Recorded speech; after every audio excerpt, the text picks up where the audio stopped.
Hello guys, so ito, paano nga ba gumawa ng thumbnail using canva.com? So first step guys, dito sa search bar inside canva.com, tatype nyo lang yung YouTube thumbnail. Yan. And then, waiting lang ng konti. And then, dito tayo sa create a blank YouTube thumbnail. Yes. And wait for a second. Yan. So, dito na tayo sa blank canvas guys. So, nakikita nyo. So, kuha ko dito ng isang template. Example lang to guys ha. Syempre, specific pa rin to sa topic na ginagawa nyo or sa mga videos na pinapost nyo sa YouTube. So, ito guys, tatanggalin ko tong mga text na to. Yan. And then to, si kuya. I-delete ko. And then for example, ang aking topic ay Final Fantasy 7 kung mayroong mga familiar sa inyo dyan. So wait, nagkamali ako ng search.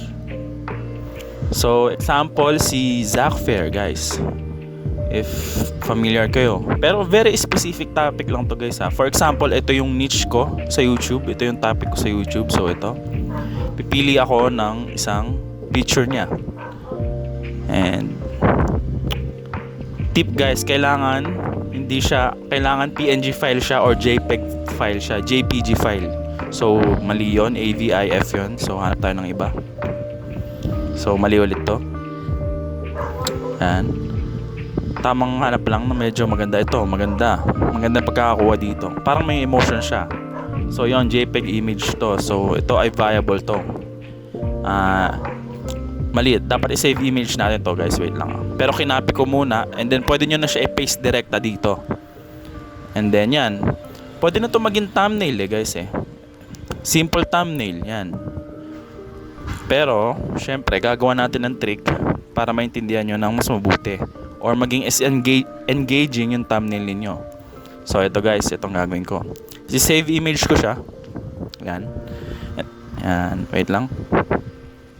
And then pupunta tayo sa remove.bg. Save nyo na yan guys. Remove.bg. Yan. So, ang tool na to ay nagtatanggal ng background guys. So, makikita nyo dito. Yung katawan lang ni Zack Fair, yung makikita dito, mawawala yung, kumbaga yung background niya. Talagang yung katawan lang. Ayan guys. Nakikita nyo naman, di ba? Oh, mala professional guys kapag nilagay natin sa thumbnail yan. So, ayun na, nakasave na .png. So, paano natin siya i-upload dito? Ayun, click file. Ito, click file. And then, import files. And then, choose files. So, ito siya guys. Hindi yan. Mali. Wait lang guys. Upload natin ulit. Hindi to.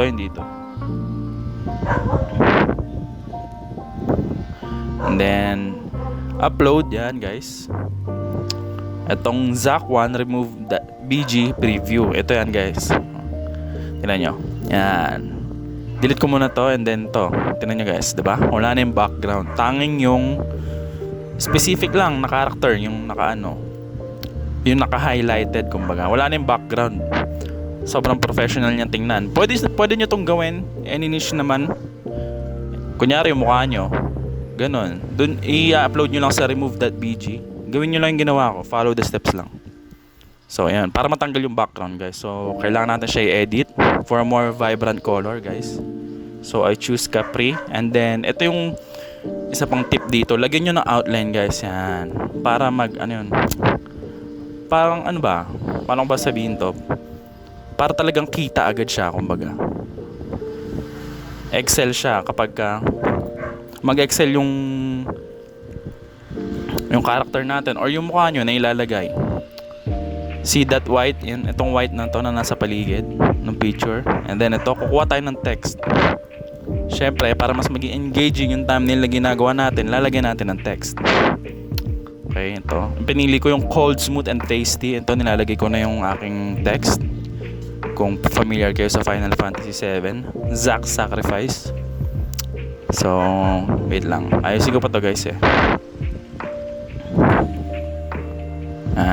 And then, meron ulit akong isang tip dito. Punta kayo sa effects and then punta kayo sa outline. Pumili kayo ng color sa outline. Usually, mas maganda yung black guys. Tingnan nyo, napaka-engaging, no? Pinakita agad ng mga viewers yan. Possible na mapaklik siya sa video mo. Nakita nyo ba yan guys? Yan, napakaganda ng black na parang borderline sa gilid ng bawat letter. So para i-duplicate natin, ayun no guys, i-click nyo lang yung plus, and then i-delete nyo, papalitan nyo ng panibagong sentence, depende sa inyo, or control C nyo na lang and control V, yung general na copy paste lang guys. Yan. So yan, very simple guys, no? Pansin nyo, and then lagyan pa tayo ng element.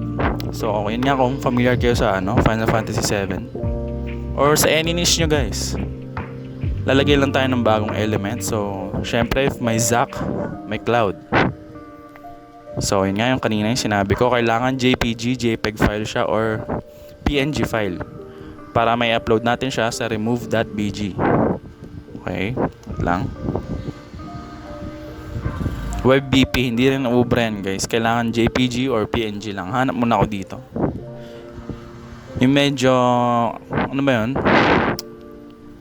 medyo connected dun sa nilagay natin na text, Zack sacrifice. So dapat medyo malungkot si Cloud or something. WebVP, mali pa rin guys. Hanap tayo. Okay, ito may emotion siya. Alam niyo yun guys, kaya naman yan madadama nyo naman yan pag gumagawa kayo ng thumbnail. Dapat syempre interconnected lahat doon sa mismong video.